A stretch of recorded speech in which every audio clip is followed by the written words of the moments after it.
Ketiga, Catholic Commentary on Sacred Scripture. Saya usulkan untuk membaca buku tafsiran kitab Wahyu. Judul bukunya bagus, Catholic Commentary on Sacred Scripture Revelation.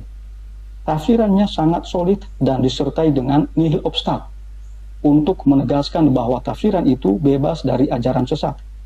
Saya merujuk halaman 205 sampai 220. Jadi kalau Anda membaca buku-buku teologi atau iblis yang ditulis oleh orang-orang Katolik, itu lihat di bagian pertama dari buku itu, halaman-halaman awal, pasti nanti ada tulisan nihil obstat atau imprimatur.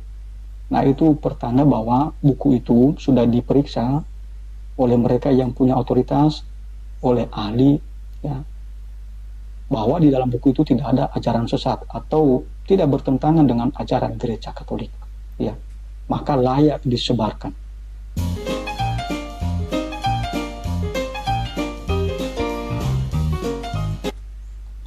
Perikop Wahyu 12 ayat 1-6.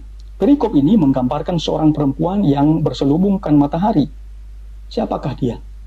Sebagian besar umat Katolik sudah tidak asing lagi dengan figur yang menggambarkan Maria sebagai wanita dalam bagian ini, dimahkotai dengan 12 bintang, dikelilingi oleh matahari dengan bulan di kakinya. Seperti banyak penglihatan lain dalam kitab Wahyu, penglihatan ini memiliki berbagai tingkatan makna. Di satu sisi, wanita dalam penglihatan ini melambangkan umat Allah yang setia dalam perjanjian lama dan perjanjian baru. Di sisi lain, ia adalah Maria, Ibu Mesias, dan karena itu merupakan anggota umat Allah yang paling dimuliakan setelah putranya. Yohanes melihat suatu tanda besar di langit, seorang perempuan yang berselubungkan matahari dengan bulan di bawah kakinya, dan sebuah mahkota yang terdiri atas 12 bintang. Deskripsi ini menekankan cahaya yang mengelilingi perempuan tersebut.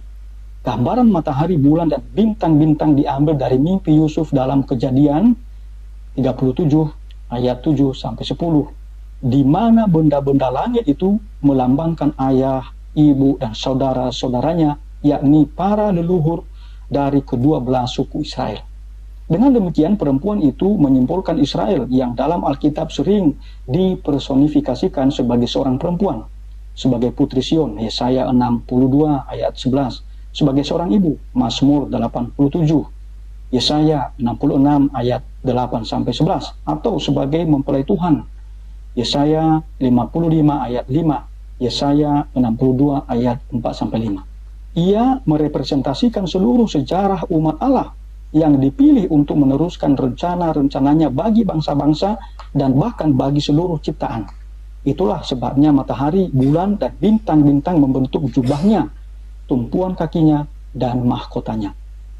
Jika diperhatikan lebih dekat, tampak bahwa sosok yang mulia ini sedang mengandung dan hampir melahirkan. Tiba-tiba keheningan penglihatan itu pecah oleh ratapan yang nyaring ketika perempuan itu berteriak dalam rasa sakit persalinannya. Namun karena anak yang akan dilahirkan adalah Mesias, Wahyu 12 ayat 5, rasa sakit itu merupakan sakit bersalin yang berkaitan dengan kelahiran Mesias, suatu tema yang lazim dalam literatur Yahudi antar perjanjian atau intertestamental yang didasarkan pada teks-teks para nabi yang menggambarkan Sion sedang berjuang dalam proses melahirkan. Sakit bersalin dipahami sebagai penderitaan yang akan dialami umat Allah sebelum kedatangan Mesias untuk menyelamatkan mereka. Kini tampak sebuah tanda kedua yang menakutkan, seekor naga merah besar, makhluk yang memiliki kuasa dan wewenang luar biasa, karena ia mempunyai 7 kepala, 10 tanduk, dan 7 mahkota di atas kepala-kepalanya. Tanduk melambangkan kekuatan, sedangkan mahkota melambangkan kekuasaan kerajaan. Angka 7 dan 10 menandakan kepenuhan atau kelengkapan. Warna merahnya mengungkapkan sifatnya yang penuh kekerasan. Gambaran naga ini berasal dari kiasan-kiasan perjanjian lama mengenai sebuah mitos Kanaan tentang monster laut berkepala 7 yang dikalahkan Allah pada awal penciptaan. Mazmur 74 ayat 13-14. Dan yang menurut nubuat Yesaya akan dibinasakan oleh Allah pada hari penghakiman. Yesaya 27 ayat 1. Dengan satu kibasan ekornya, naga itu menyapu sepertiga bintang-bintang dari langit dan melemparkannya ke bumi. Karena Wahyu 12 ayat 9 mengidentifikasi naga itu sebagai iblis. Banyak penafsir memahami tindakan ini sebagai rujukan kepada setan yang menyesatkan sepertiga malaikat sebelum dimulainya sejarah manusia. Kemungkinan lain adalah bahwa kata-kata Yohanes menggemakan Daniel 8 ayat 9 sampai 12 dan Daniel 12 ayat 3. Di mana bintang-bintang melambangkan sebagian umat Allah yang setia yang dibunuh oleh binatang buas yang muncul pada akhir zaman. Ini menarik ya tafsirannya, tafsiran Gereja Katolik. Niat jahat naga itu tampak dari posisinya yang berdiri di hadapan perempuan itu untuk menelan anaknya segera setelah ia melahirkan.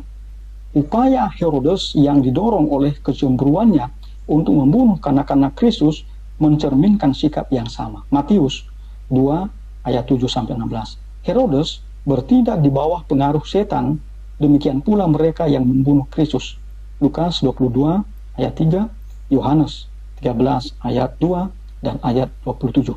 Dan demikian pula mereka yang menganiaya orang-orang Kristen pada zaman Yohanes maupun pada zaman kita sekarang ini.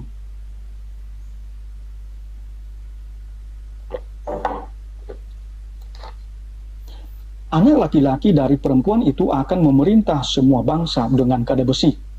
Wahyu 12 ayat 5. Dialah yang suatu hari akan mengalahkan iblis dan para agen manusianya dengan tongkat dari mulutnya, yaitu firman-Nya. Yesaya 11 ayat 4, Wahyu 19 ayat 13 dan ayat 15, serta menyelamatkan umat manusia. Dalam Wahyu 12 ayat 5, hubungan antara perempuan dalam penglihatan itu dan Maria, ibu Yesus, menjadi paling jelas. Tidak seorang pun dapat menyangkal bahwa Mesias dilahirkan oleh Maria, seorang perempuan tertentu dari Israel. Hawa yang keturunannya dijanjikan akan meremukan kepala ular merupakan gambaran pendahulu atau tipologi dari Maria, dan Maria mewujudkan putri Sion yang setia dari garis keturunannya Mesias dilahirkan. Anak perempuan itu diangkat kepada Allah dan kepada tahtanya. Dalam beberapa kata saja, ayat ini merangkum seluruh kehidupan Yesus di dunia, mulai dari kelahirannya hingga pemuliaannya di takhta Allah.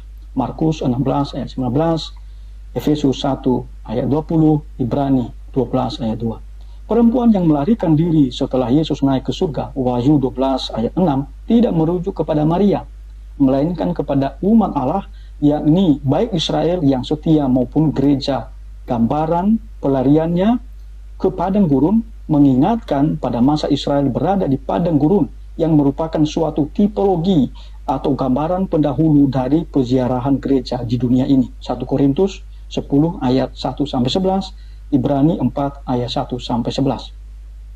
Allah memelihara umatnya secara adikodrati di padang gurun dengan menyediakan manna, air dari batu karang, dan perlindungan khusus bagi mereka.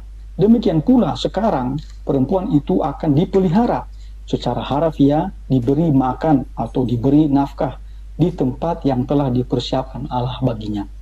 Kristus memelihara umatnya, Efesus 5 ayat 29, selama peziarahan mereka di dunia melalui firman-Nya dan ekaristi di tempat kudus, yaitu Bait Allah, tempat mereka kini beribadah di bawah perlindungannya. Wahyu 11 ayat 1.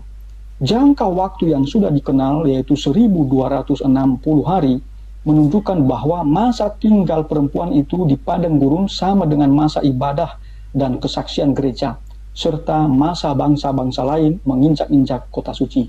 Wahyu 11 ayat 2-3. Jika teks Wahyu 12 diperhatikan secara menyeluruh, perempuan itu dipahami sebagai Israel yang setia, yang dipersonifikasikan sebagai putri Sion, dan yang melahirkan Mesias. Pada saat yang sama, perempuan itu juga adalah ibu Mesias, dalam arti harafiah, yakni Maria dari Nazaret. Akhirnya perempuan itu juga melambangkan gereja yang dipelihara Allah selama masa peziarahannya di padang gurun dunia ini dan melahirkan anak-anak lain. Wahyu 12 ayat 17. Penglihatan ini menggambarkan cara khas kitab Wahyu dalam menyampaikan pesannya melalui simbol-simbol, menunjukkan adanya berbagai lapisan makna dalam gambar-gambarnya, serta memperlihatkan kronologi kitab yang tidak selalu berjalan secara linier. Ya. Sebab kisah yang diceritakan oleh penglihatan ini dimulai bahkan sebelum kelahiran Kristus. Perikop Wahyu 12 ayat 7-9 saya tidak jelaskan banyak karena memang sudah jelas bahwa naga di situ merupakan setan yang juga digambarkan sebagai ular di Taman Eden atau iblis yang biasanya memfitnah. Perikop Wahyu 12 ayat 10-12 berbicara mengenai perayaan di surga atas kemenangan melawan setan. Sama juga saya tidak membahas banyak. Kalau Anda mau mendalami, silakan baca buku yang saya rujuk tadi. Perikop Wahyu 12 ayat 13-18, naga memburu perempuan itu. Bagian penglihatan ini menguraikan lebih lanjut Wahyu 12 ayat 6, yakni pelarian perempuan itu ke padang gurun, tempat di mana Allah memeliharanya, dengan mempertimbangkan apa yang telah disingkapkan dalam ayat-ayat sebelumnya mengenai kekalahan naga itu di surga dan kemurkaannya yang sekarang berkobar di bumi. Naga itu tidak mengendalikan nasibnya sendiri. Ia menyadari bahwa ia telah kehilangan kedudukannya yang semula dan telah dilemparkan ke bumi. Melanjutkan kisah dalam Wahyu 12 ayat 9. Kini, ia mengejar perempuan itu. Kata Yunani yang diterjemahkan sebagai mengejar, dioko, juga berarti menganiaya. Inilah perempuan yang sama dari Wahyu 12 ayat 5, berarti kan Maria, yang melahirkan Mesias. Di sini identitasnya sebagai umat Allah menjadi yang utama, karena kita tidak mengetahui adanya penganiayaan semacam itu terhadap Maria. Dan Wahyu 12 ayat 17 menggambarkan keturunannya sebagai orang-orang Kristen. Wanita yang sama ini melambangkan Israel sebelum kelahiran dan kenaikan Mesias, serta gereja setelahnya. Fakta ini menunjukkan bahwa Yohanes memandang Israel dan gereja pada dasarnya identik. Perhatikan ya. Wanita itu diberi dalam bentuk pasif ilahi 2 sayap elang yang agung yang mengingatkan pada pembebasan Allah atas umatnya dari Mesir. Keluaran 19 ayat 4. Dan janji dalam Yesaya 40 ayat 31 bahwa mereka yang menaruh harapan pada Tuhan akan terbang tinggi seperti dengan sayap elang. Gurun atau padang belantara sebagaimana disebutkan dalam Wahyu 12 ayat 6 adalah tempat penyediaan dan perlindungan Allah. Di sini gereja dijauhkan dari ular atau di luar jangkauan ular. Lamanya pemeliharaan ilahi di padang gurun ini diulang dengan menggunakan kata-kata yang berbeda. Mulai dari Wahyu 12 ayat 6. 1 tahun, 2 tahun, dan setengah tahun. Lamanya waktu yang sama dengan yang diidentifikasi sebagai masa bangsa-bangsa lain menginjak-injak pelataran luar dan masa kesaksian gereja dalam Wahyu 11 ayat 2-3, serta masa penindasan umat Allah dalam Daniel 7 ayat 25 dan Daniel 12 ayat 7. Periode ini yang ditunjukkan secara beragam dengan hari, bulan, dan tahun tampaknya merujuk pada seluruh masa gereja di bumi. Meskipun gereja dilindungi secara rohani dari si ular, ternyata si ular tidak berhenti berusaha menyakitinya. Si ular menyemburkan aliran air deras dari mulutnya ke arah perempuan itu dengan maksud untuk menyapu bersih dirinya. Gambaran ini menggemakan berbagai mazmur yang berbicara tentang banjir kejahatan yang menerpa pemazmur Daud. Fakta bahwa banjir itu berasal dari mulut ular menunjukkan bahwa itu adalah banjir kebohongan yang sesuai dengan teks-teks yang menyebut setan sebagai si penipu. Yohanes 8 ayat 44, 2 Tesalonika 2 ayat 9-16, serta dengan tradisi bahwa periode akhir sejarah akan ditandai oleh penipuan setan. Di zaman kita ini terkadang terasa sulit untuk membela kebenaran, bukan semata-mata karena kelogisan kebohongan tersebut, melainkan karena jumlahnya yang sangat besar. Jumlah kebohongan-kebohongan itu sangat besar ya. Allah tidak membiarkan sang perempuan bergantung pada kemampuannya sendiri, melainkan menyediakan pertolongan supernatural sebagai tanggapan atas serangan supernatural tersebut. Bumi membuka mulutnya dan menelan banjir yang keluar dari sinaga. Hal ini mengingatkan pada peristiwa-peristiwa dalam perjanjian lama ketika bumi terbuka dan menelan mereka yang menyerang atau menyesatkan umat Allah. Keluaran 15 ayat 12, Bilangan 16 ayat 30 dan ayat 32. Ulangan 11 ayat 6. Di sini hal itu mungkin berarti bahwa apapun yang dilontarkan iblis kepada gereja, Allah akan datang menolongnya dan melindunginya. Pintu-pintu neraka tidak akan menguasainya. Matius 16 ayat 18. Namun, itu tidak berarti bahwa gereja akan terhindar dari cobaan-cobaan berat di mana masa depannya mungkin tampak terancam. Lukas 18 ayat 8. Naga itu setelah gagal menghancurkan anak laki-laki sang perempuan, yaitu Mesias, Wahyu 12 ayat 5 dan ayat 13, melampiaskan kemarahannya kepada sang perempuan, yakni gereja, dengan mengobarkan perang melawan keturunannya yang lain. Ciri khas keturunan perempuan itu bukanlah baptisan, kehadiran di gereja, atau bahkan ortodoksi, melainkan ketaatan mereka. Mereka menaati perintah-perintah Allah dan kesaksian mereka kepada orang lain. Mereka bersaksi tentang Yesus. Kalimat terakhir dalam Wahyu 12 merujuk pada apa yang akan terjadi selanjutnya. Naga itu mengambil posisinya di antara laut dan daratan. Dari sana ia memanggil dua makhluk jahat untuk memerangi perempuan itu dan keturunannya. Penutup. Jadi hampir selesai. Tapi penutup ini penting. Dari paparan di atas, ternyata bantahan yang dilancarkan oleh Pendeta Deki Ngadas terhadap dogma Maria Assumpta justru sangat lemah. Para sarjana yang ia kutip justru telah dipersempit pandangan mereka oleh Pendeta Deki. Ini kesalahan fatal Pendeta Deki Ngadas. Semoga Pendeta Deki dan para pendengarnya membaca dengan teliti buku-buku Stephen G. Schumacher terkait Santa Maria. Saya sudah tampilkan ada dua, ya. Schumacher justru mengkritik keras para penulis Protestan yang anti-Katolik dan anti-Maria. Tafsiran Gereja Katolik mengenai Wahyu 12 sangat solid dan komprehensif dari dimensi eklesiologis, kristologis, dan mariologis. Sedangkan Pendeta Deki Ngadas hanya fokus pada dimensi eklesiologis. Dalam penglihatan Wahyu 12, Maria merepresentasikan dan merupakan ikon hidup dari seluruh gereja. Ia adalah pribadi yang melahirkan Mesias ilahi. Wahyu 12 ayat 5. Jiwanya ditembus oleh sebilah pedang.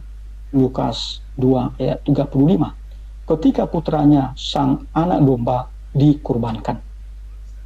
Ia adalah ibu orang Kristen, baik karena Bunda Maria merupakan ibu dari Tuhan Yesus yang di dalam dia kita dilahirkan kembali, maupun karena Bunda Maria menyetujui permintaan putranya di kayu salib. Inilah anakmu, Yohanes 19 ayat 26, yang merujuk kepada murid yang dikasihi. Dalam tradisi gereja, murid yang dikasihi ini dipandang sebagai lambang seluruh pengikut Yesus yang telah diterima Maria sebagai anak-anaknya. Setelah diangkat ke surga, Maria bersama Kristus, para martir, dan orang-orang kudus. Wahyu bab 20 ayat 4-6. Bersama semua orang kudus, Bunda Maria berdoa syafaat bagi anak-anaknya di bumi, yakni mereka yang menuruti perintah-perintah Allah dan memberi kesaksian tentang Yesus yang sedang dikejar-kejar oleh naga itu. Wahyu 12 ayat 17. Perempuan dalam penglihatan Yohanes itu tampak bercahaya, dikenakan terang matahari, bulan, dan bintang-bintang sebagai suatu pendahuluan atau gambaran awal dari kemuliaan Allah yang suatu hari nanti akan menyelimuti seluruh umat Allah di Yerusalem baru. Wahyu 21 ayat 9-11. Dalam penglihatan Wahyu 12, perempuan yang sama itulah yang melahirkan Mesias. Wahyu 12 ayat 1-2 dan ayat 5. Dan yang keturunannya memberi kesaksian tentang Yesus. Wahyu 12 ayat 17. Kitab Wahyu sebagaimana tulisan-tulisan perjanjian baru lainnya menampilkan gereja sebagai Israel eskatologis yang kini diperluas untuk mencakup bangsa-bangsa lain yang dipersatukan dengan Mesias Israel sebagai penggenapan nubuat-nubuat Perjanjian Lama. Jadi saudara-saudariku yang terkasih, terima kasih bahwa Anda setia ya menonton video katekese yang cukup panjang ini.